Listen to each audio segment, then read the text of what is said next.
Only after my demise did I come to the realization that I was the domineering male lead in a narrative of relentless pursuit for love.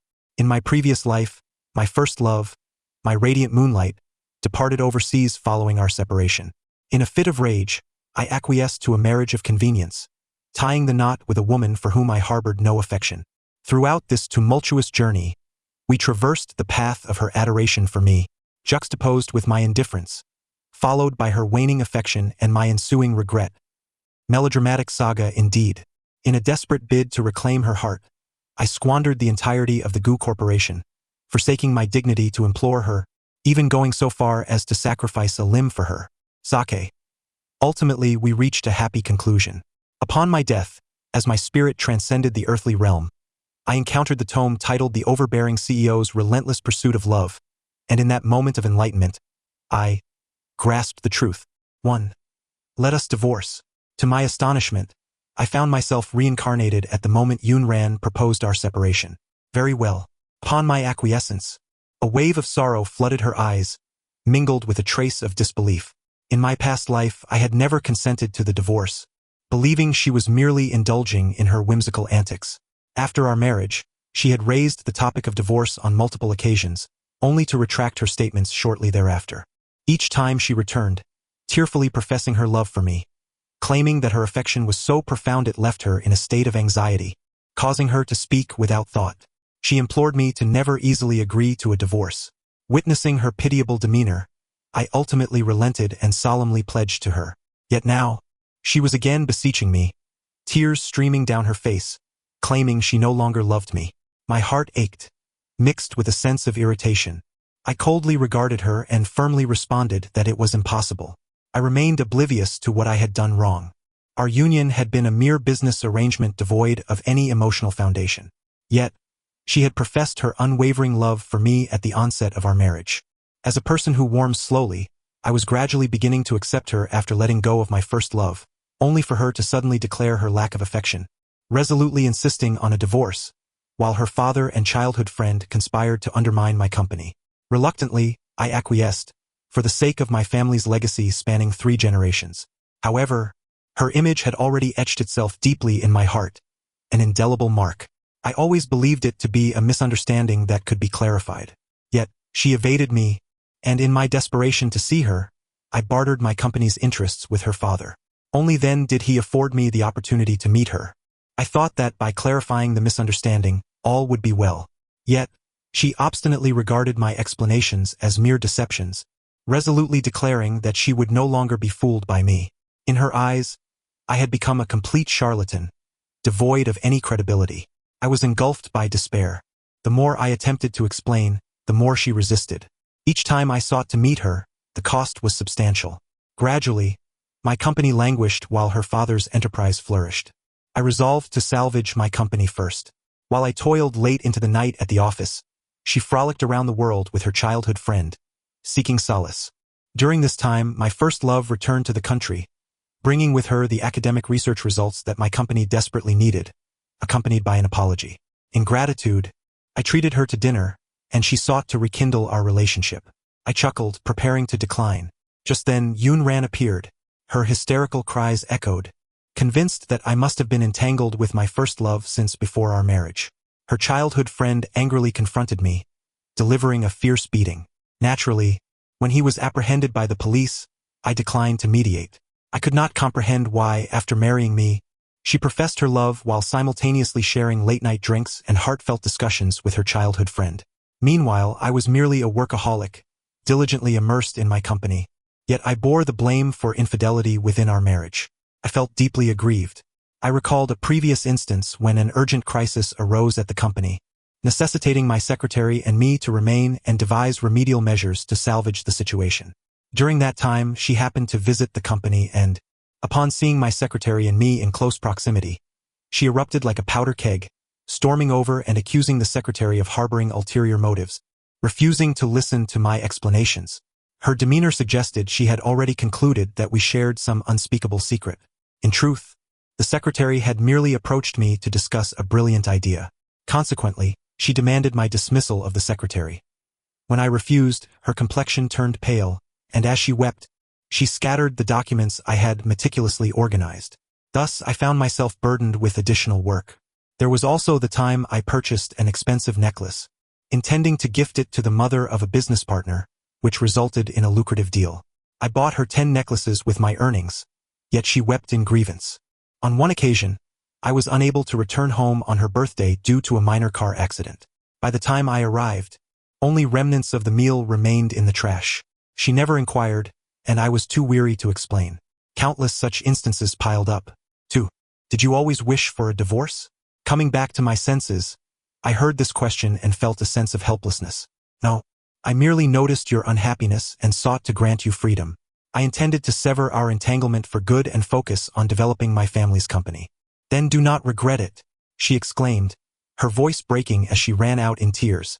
I called my secretary to assist in drafting the divorce agreement. I allocated her what was due, wishing to sever ties cleanly, sighing in relief that we had no children. Indeed, in this lifetime or the last, we had no offspring. Perhaps this was merely a narrative of unrequited love without the complication of children. I continued diligently in my role as a domineering CEO. The following day, we signed the divorce agreement, and aside from the company shares, I generously granted her the rest. In truth, we had signed a prenuptial agreement, yet I still divided half of my private assets with her. She appeared far from pleased. She was the one insisting on the divorce, yet it was she who remained unhappy afterward. I felt a sense of futility. Although I harbored feelings for her, I did not wish to prolong this entanglement. Yes, this connection that had led to my financial ruin and broken leg. After the divorce, I could finally immerse myself wholeheartedly in my workaholic tendencies. Since our marriage, my parents and grandparents had relocated abroad. It seemed rather absurd. It appeared that this was all orchestrated to facilitate the pursuit of my affection, isolating me from family. I grumbled while working, feeling like the sole laborer left to toil. 3. Through diligent effort during this time, I secured several major contracts. One day, while I savored a glass of red wine in my office, quietly celebrating my achievements, the phone rang. Gu Zizhen, I have returned. My first love, the moonlight of my heart, had come back. Was the plot about to unfold once more? I sighed. Just like in my past life, she had brought back a research result that my company desperately needed, making it impossible for me to refuse her. This time, I did not suggest dinner. Instead, she proposed it. I resolutely declined her recommended restaurant, opting for one that was a considerable distance away. During dinner, she broached the topic of reconciliation, and I cautiously glanced around, relieved that the female protagonist had not appeared. It seemed that some aspects of the narrative could be altered. I still turned her down. There were plenty of flowers in the world. I explained that I was but one of those flowers, which elicited a laugh from her. Our previous rapport resumed effortlessly. I recalled that during our relationship, it had been her who pursued me, a fact she later denied. She claimed that during a debate competition we were opponents, and I had rendered her speechless, marking her first defeat. She vowed to surpass me, subsequently joining the same debate club, where feelings blossomed over time, leading us to become a couple. Our relationship was marked by warmth and tranquility, lasting 4 years until graduation day. She disclosed her acceptance into a foreign research institute for 3 years. Indeed, she was an exceptionally talented young woman. I acknowledged that. However, I was still young and perhaps too immature to discuss it with her, although I had attempted to persuade her to stay. She ultimately decided to leave, and in a fit of anger, I proposed a breakup, which she accepted. That day, I watched her depart, enveloped in melancholy and sorrow. In a fit of rage, I agreed to an arranged marriage, and on the wedding day, she sent me a message wishing me happiness. It dawned on me that I had acted rather poorly. Covering my face, I felt a pang of discomfort. How had I forgotten her after marrying? Was the power of the narrative truly so formidable? Whom did I truly love? I found myself in a state of confusion. During this period, the female protagonist seemed to have vanished from my life, and I found myself delightfully relieved. This joy, however, lasted merely half a day, as I attended a charity gala where I unexpectedly encountered her alongside her childhood companion. Being an important client's invitation, I felt compelled to attend, and I brought along my first love. Her name is Bayanai. Quite a luminous name. I senti it, the moment our eyes met, or rather, the 4 of us locked gazes. What a dramatic scene it was. I must have neglected to consult the almanac before stepping out today. I cannot afford to be timid. I am the domineering CEO. Heh, I thought you wouldn't dare divorce. Turns out your first love has returned. Her childhood companion taunted me with a mocking grin. Doesn't he realize how unappealing his laughter is? I quietly scoffed, prompting a soft chuckle from Bayanai, who overheard me. I quickly adopted an aloof demeanor. What business is it of yours? The female protagonist gazed at me with tear-filled eyes, as though I had wronged her. Yet, she seemed oblivious to how tightly she and her companion were holding hands, while Bayanai and I merely stood side by side. Suddenly, I felt a pang of jealousy creeping into my heart. It was best to withdraw, so I signaled to Bayanai to leave swiftly. She blinked in understanding. Just as I turned to seek Mr. Wong for a business discussion, a hand suddenly grasped my arm. It was my ex-wife, the esteemed female protagonist. Aren't you going to explain yourself? She cried, her makeup in disarray from tears. Your eyeliner is smudged, I kindly pointed out. This only made her sob harder as she turned and fled. Her childhood companion, witnessing this, was filled with fury and shouted, I won't let you bully her. He rushed towards me, intent on delivering a punch. I allowed him to strike first, but then retaliated fiercely. As the male lead, how could I lack the skill to fight? It's a requisite for my character.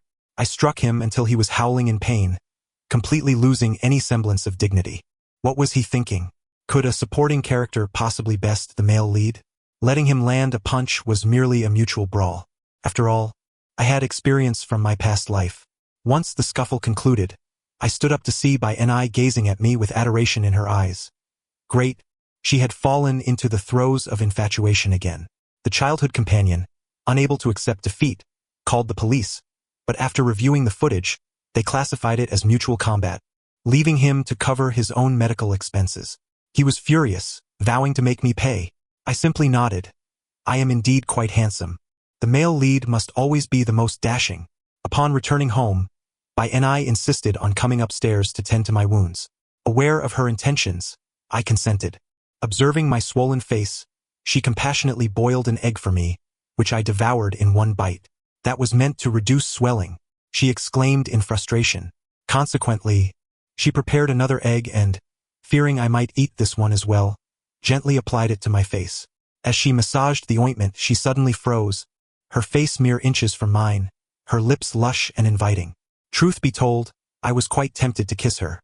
My mouth parched, I turned away, licking my lips and daring not to look back. Yet, she seized my head and turned it back towards her, startling me. What was she up to? I felt a twinge of anticipation. Stay still. This is for the swelling. Just as I was about to close my eyes. Afterward, she applied some ointment. It was late, so I retired to the guest room. That night, as I lay in bed, sleep eluded me, my thoughts consumed by those crimson lips. Consequently, I experienced an unhealthy dream. The next morning, I hurriedly tossed the sheets into the washing machine, only to bump into Bayanai as she emerged from her room. Instantly, I wore a guilty expression. Up so early? She inquired. I'm accustomed to it. What's for breakfast? Western or Chinese? Either is fine, then you can prepare it. Bayanai gazed at me incredulously, and upon seeing her beautiful face, I felt overwhelmed. I dashed back to my room. It wasn't my fault for having such thoughts. Encountering her caused yesterday's dream to resurface vividly in my mind. When I finally emerged, breakfast was ready. I love noodles, so I made some. Next time, it'll be your turn to cook for me. I blushed as I sat down, desperately trying to control my thoughts, finishing my meal in silence. Bayanai, noticing my neglect, grew slightly irritated and prepared to leave after finishing her noodles. However, in her haste to stand, she spilled soup all over herself. I handed her my new shirt and shorts, requesting her to wash them. Yet, before she could return, the doorbell rang. I opened the door, stunned to find the female protagonist standing there. What a dramatic twist of fate. I came to ask you a question, she stammered, unable to meet my gaze. I loved you. My expression remained indifferent, eager to send her on her way. The female protagonist was taken aback. I wanted to ask if you agreed to the divorce because your first love returned to the country? Her face flushed with a mix of indignation and embarrassment as she glared at me. No, indeed, it wasn't tea. My reasons were far more complicated. The female protagonist sighed in relief, about to speak when the bathroom door swung open. Bayanai emerged, clad in my shirt and shorts, towel in hand, drying her damp hair. How long has it been? You've already brought her back to our home. You liar. The female protagonist cried out in anger before storming away. I was perplexed. What had I deceived her about? Bai and I looked equally baffled, uncertain of what had just transpired. We returned to the office to resume work, Bai and I changing into attire for the research department while I continued to labor over contracts. When we had free time, we would meet for tea. If not, we might go 10 days or even half a month without contact. Thus, a month passed until the female protagonist returned, sobbing, revealing that her childhood companion was pressuring her to marry him, with her father's approval. I nodded, thinking it wasn't a bad outcome. In fact, I found it quite favorable. After her marriage, she would likely complain about me again, and her childhood companion was undoubtedly superior. Do you truly feel that way? The female protagonist gazed at me with sorrowful eyes, as if I had uttered something particularly hurtful. I sincerely nodded, wishing her a long and happy life with him, hoping she would no longer trouble me. She wept even harder, leaving with a parting remark that I shouldn't regret my decision. I found myself baffled by her tears. Unlike Bai and I had never seen her cry. That evening, Bai and I, having learned of the female protagonist's visit, invited me to dinner. What are your thoughts? Bai and I's eyes were fixed intently on me. Thoughts about what? I genuinely felt a bit lost. She's getting remarried. How do you feel about it? Bai and I pressed on. It's wonderful. They are a match made in heaven. I praised them while eating. Bai's furrowed brow relaxed. I knew she still harbored feelings for me. I enjoyed my dinner with delight. After the meal, Bai and I offered to drive me home. I felt a pang of frustration. Was I evolving from the domineering male lead to the female protagonist? I was somewhat disheartened, as if the roles had reversed. After driving me home, Bai and I excused herself to use the restroom. I raised an eyebrow and consented. Upon entering, I found the room enveloped in darkness. No one had turned on the lights. Suddenly, 2 hands encircled my waist from behind. Thump, thump, thump. Someone's heart was racing, the sound echoing in the silence. Certainly wasn't mine. I wrenched her hands away and turned to speak, but her soft arms wrapped around my neck once more as her lips gently approached mine. Thump, thump, thump. This time, I recognized it was my heart that raced. My mind was dazed, savoring the softness against my lips, and just as I began to relish the moment, I sensed her pulling away. I swiftly grasped Bai and I's waist, pulling her back into the embrace. After finally achieving a kiss, there was no way I would let her escape easily. Bai and I appeared momentarily stunned but quickly responded with greater fervor, pressing closer to me. The sensation emanating from her palm seemed to carry a subtle current, coursing through my arm and spreading throughout my entire being, causing my heartbeat to accelerate uncontrollably. The domineering male protagonist had finally tasted the fruits of intimacy. Perhaps the romantic pursuit I was engaged in was merely a pure and innocent tale, which is why I had remained untouched for many years, at most exchanging shy glances. Consequently, I remained a virgin in both lifetimes. How could we possibly conceive a child under such circumstances? She could no longer restrain herself and pushed me away, gasping for breath. Phew, why is your kissing technique so dreadful? Reluctantly and with a tinge of regret, I released her hand, savoring the lingering sensation from moments prior. She seemed somewhat embarrassed as well and remained silent. The vast horizons are my love. Beneath the endless green hills, flowers bloom. The ring of my phone shattered the intimate atmosphere. Bai and I turned to me with an incredulous expression upon hearing the ringtone. I awkwardly fidgeted, feeling my aloof and imposing demeanor crumbling. Upon answering the call, the voice of the female lead reached my ears. Darling, I miss you so much. She sounded as if she were intoxicated. Her words slurred. May I ask if you are the husband of this young lady? I am a bartender at a certain bar. She is quite inebriated. You should come and fetch her. A man's voice chimed in from the other end. I glanced at Bai and I, whose expression had turned frosty. You have the wrong number. I hung up, and Bai's demeanor began to soften. You should go wash up. Let us get some rest. I scrambled for conversation, causing her cheeks to flush crimson, and I realized she had misunderstood my intentions. I, too, felt my face heat up, rendered speechless. She headed to the master bedroom to shower while I took my turn in the guest bathroom. As I sluggishly bathed, I pondered my fate. Was I truly going to let the day slip away like this? The thought sent a shiver of excitement down my spine. After washing up, I hesitantly approached the master bedroom, contemplating how to maintain my composure. I reached for the doorknob, only to find it unyielding. What was amiss? Had the door malfunctioned? I wondered anxiously. I'm tired. I'm going to sleep. Good night. Baine's hesitant voice came from within. Good grief, I had just bathed. And she was retreating. The next day, I rose early to prepare 2 bowls of noodles, even frying her an egg. We shared our meal in silence, neither of us broaching the events of the previous night. At work, memories of last night's kiss and the feeling of her hand lingered in my mind. I couldn't help but lament. Beauty can indeed lead one astray. After work, she sought me out, and we tacitly settled into a cohabitation routine.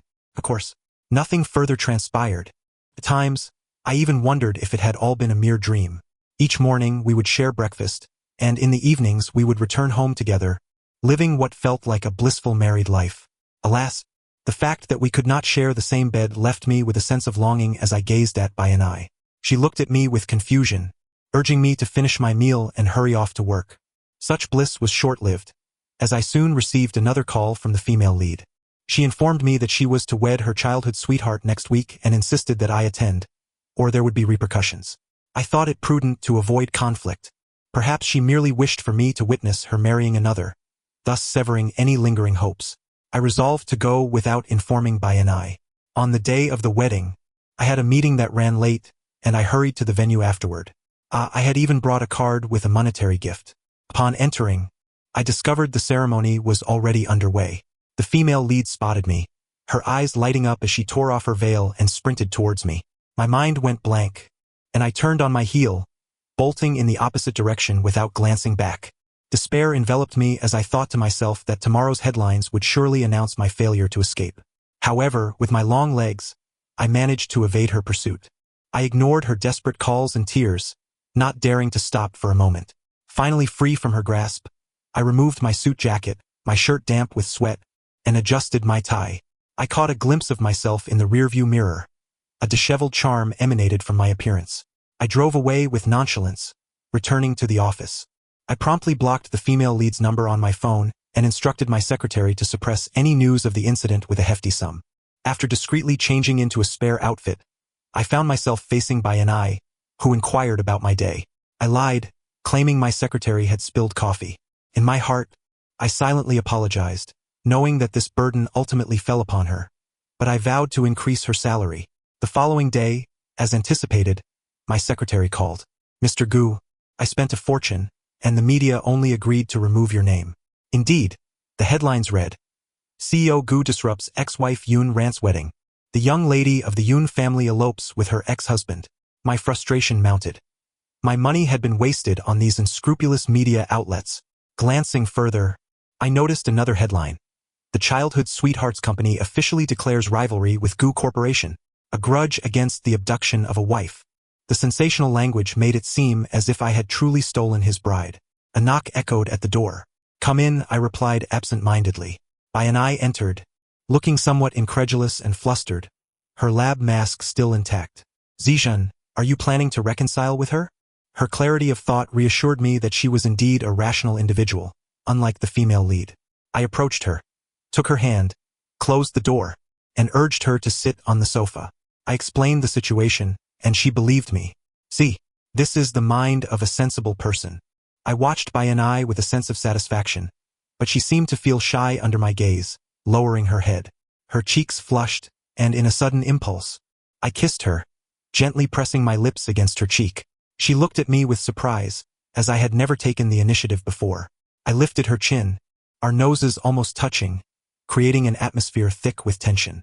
She pushed against my shoulders, a mix of resistance and invitation. This is the office. It might not be appropriate. My heart raced wildly as I swept her into my arms and into my break room. It's fine. No one will come in. I laid her on the break room bed, gazing down at her, barely able to contain myself. I inhaled the scent of her hair, marveling at how intoxicating she was. Please don't do this. Bainai struggled against the atmosphere, attempting to push me away. Her voice sent my blood boiling. How could I possibly relent? After all, I had remained untouched for 2 lifetimes. As she tried to rise, I swiftly pulled her back into my embrace, our lips meeting in a fervent kiss. She closed her eyes, and just as I was about to deepen the kiss, something unexpected happened. I found myself immobilized atop her. She nudged me, inquiring what was wrong. I remained still, unable to regain my composure. After a while, I awkwardly covered my face and dashed into the restroom, unable to fathom her expression behind me. Once I had changed into a new outfit, Bai and I sat awkwardly on the sofa, exchanging glances. It's my first time, I stammered, my ears flushed with embarrassment. The protagonist could not possibly be inadequate. Bai and I looked at me in astonishment before bursting into laughter, her joy growing with each moment. I suspected she was mocking me, which dampened my spirits. Well, I am too, she whispered in my ear before exiting. I too? My face instantly heated. Thankfully, I was alone in the office. Once I regained my composure, I felt elated, even smiling at a subordinate who reported to me, causing him to tremble in response. I silently pondered, had we truly reconciled? Our relationship had blossomed in a similar manner during college, without any formal declarations, simply evolving into a couple. After work, I took her hand, intending to head home together. Upon reaching the building's entrance, we encountered an unexpected guest. My good friend, Song Chang, the third male lead. It seems you have indeed let her down. Indeed, encountering the female protagonist has sent me into a frenzy. I am utterly speechless. During my university years, I shared a dormitory and classes with Song Chang. His family is renowned for owning a prominent enterprise in the city, and we both pursued studies in financial management. Our similar backgrounds and mutual interests forged a strong friendship. When I was with Bai and he was quite supportive of our relationship, often covering for us, as it is well known that mothers in affluent families tend to frown upon Cinderella figures. Unfortunately, before my mother had the chance to intervene, Bai and I decided to study abroad, fully aware of her lack of a prestigious family background and relying solely on her own efforts.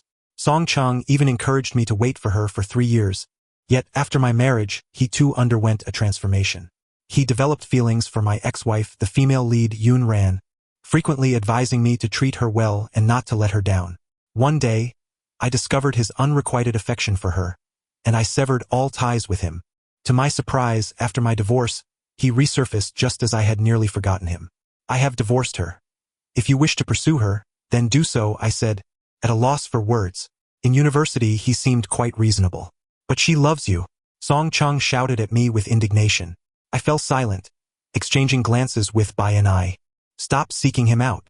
He has changed his heart. As fate would have it, the third male character emerged, and the female lead was not far behind. The third male gazed at her with concern, while she looked back at him with teary eyes. The two shared a silent moment of understanding. Suddenly, it began to rain. I quickly ushered Bai and I into the car, and through the rearview mirror, I caught sight of the two drenched figures still locked in gaze. The expressions on Bai and I and my faces mirrored one another. Upon returning home, we took hot showers, of course separately. The thought of anything more was too daunting. We prepared dinner together, enjoying a glass or two of red wine, and Bai and I became slightly inebriated. She confided in me that her decision to study abroad was driven by her desire to be worthy of me.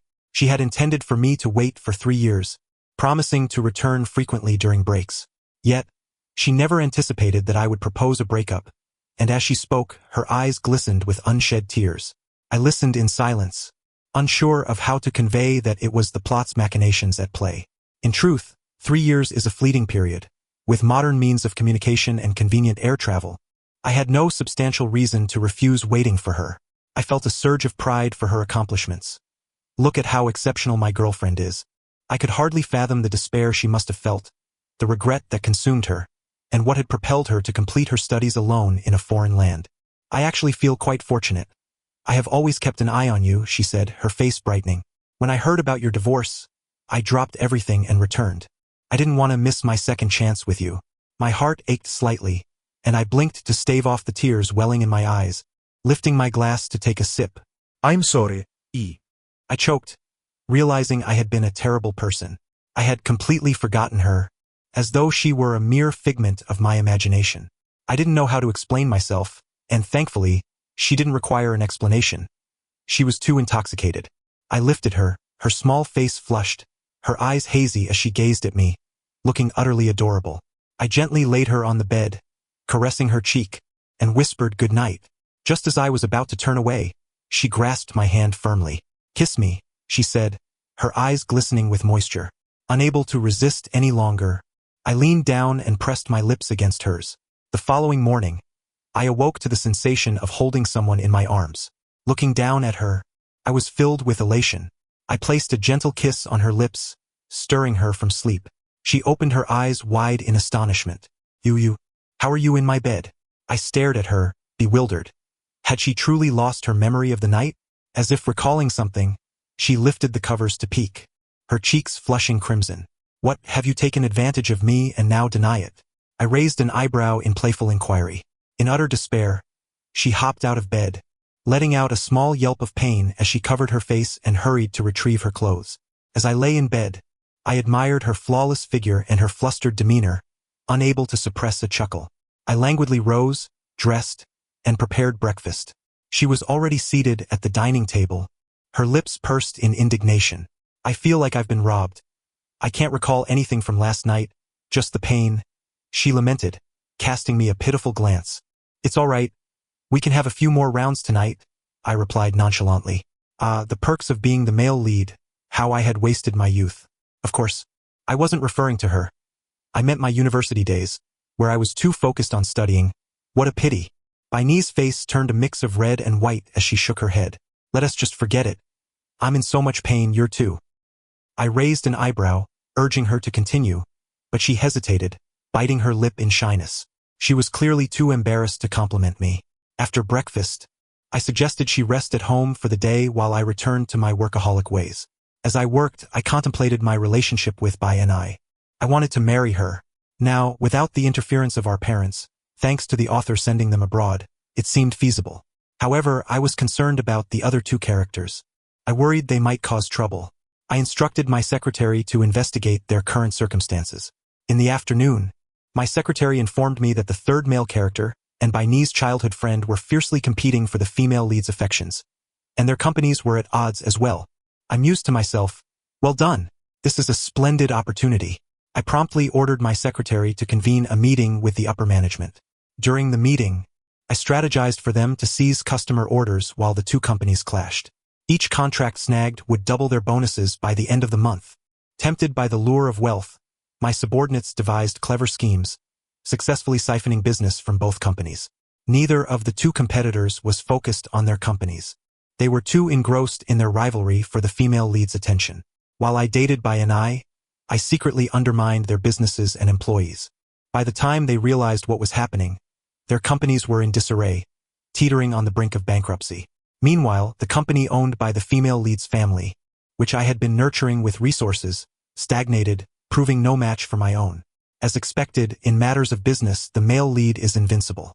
Soon, the two rivals were too preoccupied with their petty squabbles to focus on their companies, rushing back to salvage their faltering enterprises. However, I had no intention of granting them that opportunity, especially since in my past life, my company had also been brought down by their collusion. I disseminated information about their internal issues, accelerating their downfall. During this time, the female lead confronted me, demanding to know why I was acting so ruthlessly. I simply instructed the security to escort her out. I had come to realize that my previous feelings for her were merely the result of the plot's influence. I now understood that I held no genuine affection for her, nor did she pique my interest in any way. Unlike Bai, who, in her nightgown, cooking in my home, ignited a fervor within me. I reveled in their misfortunes while simultaneously dismantling the company owned by the female lead's father. I recalled that he was a duplicitous businessman, professing to care for his daughter while pocketing the funds I had provided for his illegitimate son. I later learned that it was he who orchestrated the accident that left me with a limp, intending to thwart my recovery. I believed that merely bringing him to ruin was insufficient. He deserved to face the consequences of his actions. By my calculations, he was also nearing the point of taking advantage of the female lead's mother, as he aimed to leave all his wealth to his illegitimate child. Yes, the female lead shared her mother's surname. This narrative could easily belong to another tale of a nouveau riche man. In my past life, he had orchestrated the death of the female lead's mother and crippled me, only to reveal his true colors afterward. The female lead would only come to me, tearfully pleading for my assistance, utterly helpless otherwise. Though I was afflicted with a limp and my company had collapsed, the truth remained that my family's greatest assets lay abroad. The downfall of my domestic enterprise was of little consequence. Yet, it was during that tumultuous time that I experienced a moment of awakening. I turned down the female protagonist, eschewing revenge. On a splendid day, At the very spot whereby I had once plunged into the sea, I too leapt into the depths. The haunting memory of her solitary despair, where no one came to her aid, gripped my heart with a painful ache. In my previous life, due to misunderstandings, the third male lead and my childhood friend conspired against I, leading to her professional ostracism and the spread of malicious rumors. This culminated in the untimely death of her mother, who succumbed to the stress induced by those lies, her last remaining family.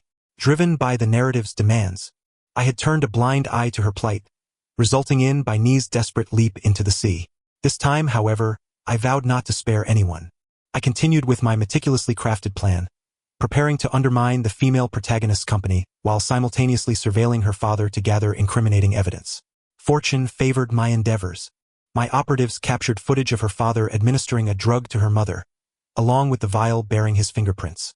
I swiftly contacted the authorities to report him for premeditated murder, providing them with the evidence. Upon investigation, it was revealed that the female protagonist's father had been administering a drug that caused significant mental and physical deterioration to her mother. After years of this torment, her mother was on the brink of death. Consequently, her father was arrested for murder, while his company faced allegations of tax evasion. The atmosphere within the company turned tumultuous. Seizing this opportunity, I orchestrated a takeover of the female protagonist's enterprise. Her mother perished, and her father received a life sentence. The illegitimate offspring gained nothing. The second and third male leads companies also fell into bankruptcy. The second male lead, unable to withstand such crushing blows, chose to depart the city in despair, devoid of any wealth. I had someone follow him and, amid the chaos, arranged for his sale to northern Myanmar. Meanwhile, the third male lead, Song Chung, became increasingly obsessed. Despite his company's demise, he still possessed some capital and was consumed by the desire to reclaim his former glory. The female protagonist, in a bid to redeem herself, decided to invest all her assets in his revival efforts. This played perfectly into my hands. With my assistance, they squandered every last penny, ultimately resigning themselves to the search for employment. For every job they sought, I sabotaged it, spreading rumors that rendered them undesirable to potential employers. I even went so far as to hire individuals to physically confront them weekly. Spare me the argument of not laying hands on women. She was the origin of all this chaos. Eventually, the female protagonist could no longer bear the weight of her circumstances and succumbed to madness. In despair, the third male lead leapt to his death. I then lured I to the place where our paths first crossed in university. The ground was adorned with a crimson carpet, flanked by resplendent red roses arranged in a grand heart shape. The surroundings were festooned with balloons and streamers. A large screen on the debate stage played footage from our university debate society. As she walked down the carpet, her eyes glistening with emotion, I awaited her with a bouquet of her favorite red roses. As the drone camera pulled back, one could see one hand clutching the roses while the other held a red box behind my back. The end of the story. Thank you for listening, and until we meet again in the next tale.